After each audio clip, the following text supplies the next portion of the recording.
नगन मड़ा जी, आज आपने प्रेस कॉन्फ्रेंस बुलाई है, ऐसा क्या हो गया? अर्जेंट में बुलाई है, क्या हुआ? नमस्कार साथियों। आपके चैनलों के की सभी दर्शकों सहित पूरे एनआईटी विधानसभा के सभी देवतुल्य नागरिकों को मेरा सादर प्रणाम। साथियों, आप सभी जानते हैं कि अभी हाल ही में पहले हमारी पार्टी की 67 कैंडिडेट्स की लिस्ट आउट हुई थी। तो उसके बाद एनआईटी विधानसभा के जो हमारे शुभचिंतक हैं, सभी साथियों ने एक बहुत बड़ी एक जनसभा करी थी।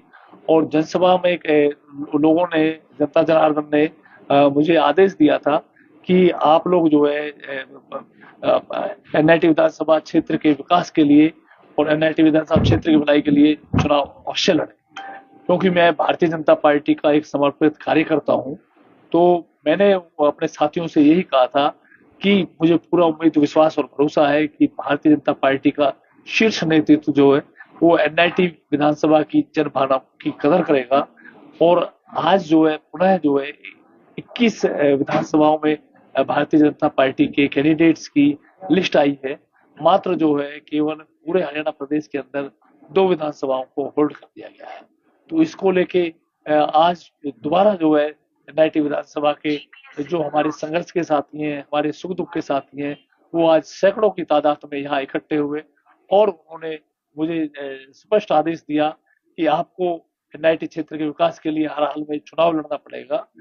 तो मैंने लोगों की जनभावनाओं की कदर करते हुए उनसे यही कहा कि मुझे पूरा यकीन है, क्योंकि हमारी जो टिकट है वो होल्ड हुई है, कटी नहीं है। तो मुझे पूरा विश्वास है कि भाजपा नेतृत्व एनआईटी विधानसभा क्षेत्र की जनता की भावनाओं की कदर करेगा।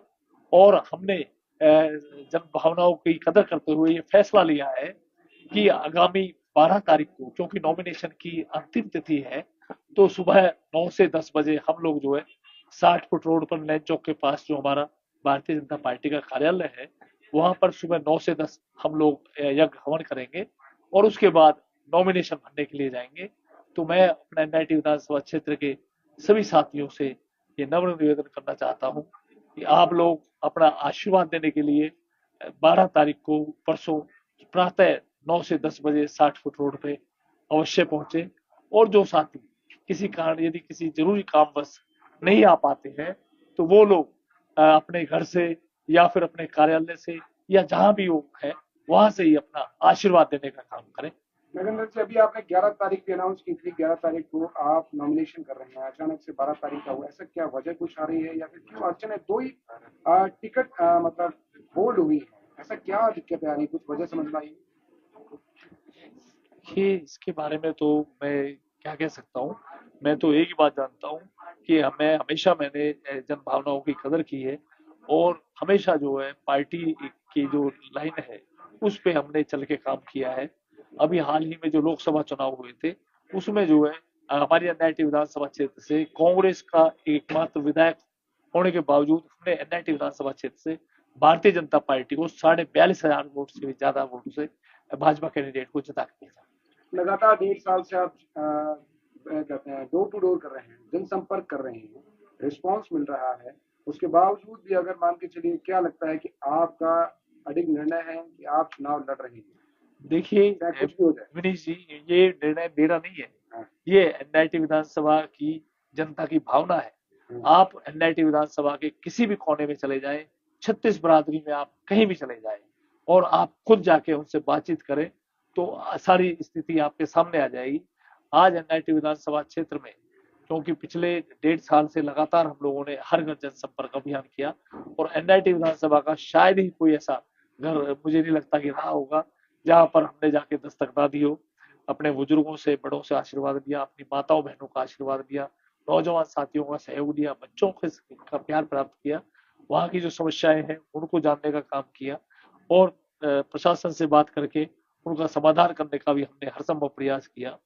आज जो एनआईटी विधानसभा क्षेत्र की जनता है वो दिल से चाहती है कि उनका जो भाई है, उनका जो बच्चा है, उनका जो बेटा है, वो इस चुनावी रण में उतरे और एनआईटी विधानसभा क्षेत्र की भलाई के लिए उनकी लड़ाई को लड़े। बड़ाना साहब, आप कंफर्म कर रहे हैं कि आप परसों नामांकन हर हाल में करेंगे, टिकट मिले या ना मिले आप चुनाव जरूर लड़ेंगे, चाहे निर्दलीय या किसी अन्य दल के साथ भी जा सकते हैं अगर टिकट नहीं मिलती है तो? देखिए, मुझे पूरा विश्वास है ये अगर मगर की तो कोई बात नहीं है। मुझे पूरा विश्वास है कि भारतीय जनता पार्टी का शीर्ष नेतृत्व निश्चित तौर पर एनआईटी विधानसभा क्षेत्र के लाखों लोगों की जन भावनाओं की कदर करेंगे और लोकतंत्र के अंदर समाज जनता जनार्दन जो है वो सर्वोपरि होता है और मेरे समाज जनता जनार्दन ने क्योंकि मुझे आदेश दिया है तो जनता की भावनाओं की कदर करना मेरी जिम्मेदारी बनती है और निश्चित तौर पे मैं चुनाव लड़ूंगा। टिकट होल्ड हुई है तो होल्ड के मायने होते ही कहीं ना कहीं कंपटीशन फाइट है, दूसरा कोई भी कैंडिडेट है वो फाइट कंपटीशन में है आपके साथ। ये तो अंडरस्टूड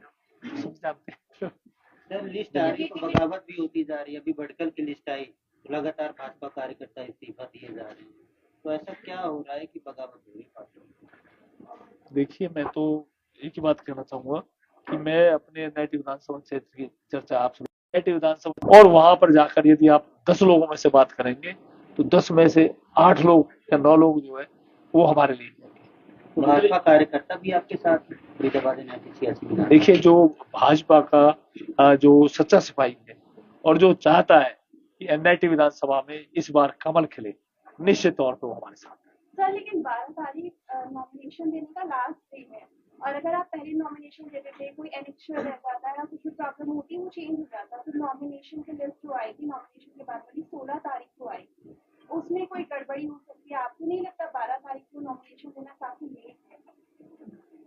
देखिए हमने क्योंकि ये हमारा चौथा चुनाव है तो हमारा जो फॉर्म है वो हमने बहुत बारीकी से भरा है और कई जगह उसकी जांच कराई है, तो निश्चित तौर पे जो है उसमें कोई खामी नहीं है।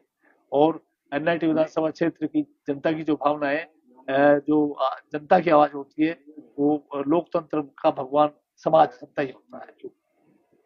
चुनाव लड़ेंगे पक्का है?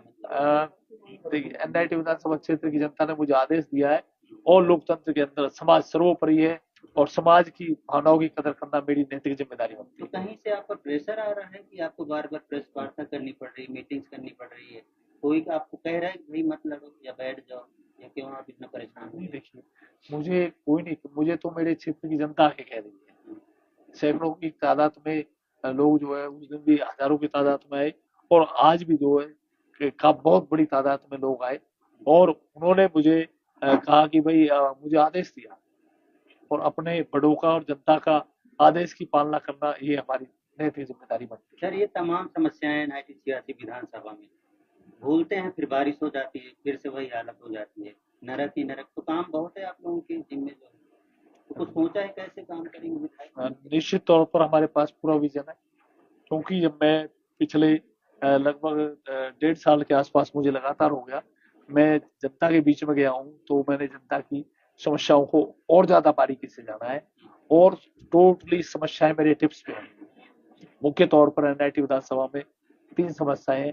नंबर 1 पीने के मीठे पानी का आना, क्योंकि आज भी एनआईटी विधानसभा क्षेत्र में काफी ऐसे लोग हैं जो पीने का मीठा पानी खरीदने के लिए विवश है, जबकि 2014 में एनआईटी क्षेत्र की जनता जनार्दन ने जब मुझे अपना आशीर्वाद रूपी वोट देके विधानसभा में भेजा तो मेरा जो सबसे पहले काम था मझावली गांव में यमुना के किनारे मैंने वहां पर एक रेनी वेल लगवाई थी और वहां पर हमने 29 ट्यूबवेल लगवाए थे 18-18 इंच के और उससे जो पानी जो है वो एनआईटी के लिए हम डायरेक्ट लेकर आए। मेरे विधायक बनने से पहले ऐसी सैकड़ों गलियां थी जिनमें कभी मीठा पानी नहीं आया था, लेकिन मेरे विधायक बनने के बाद और जब हम रेनीवाल की मझावली से लाइन लेकर आए तो सैकड़ों गलियों में मीठा पानी आना शुरू हो गया। क्योंकि एनआईटी विधानसभा क्षेत्र की आबादी बहुत है तो केवल एक रेनीवेल से काम नहीं चलेगा।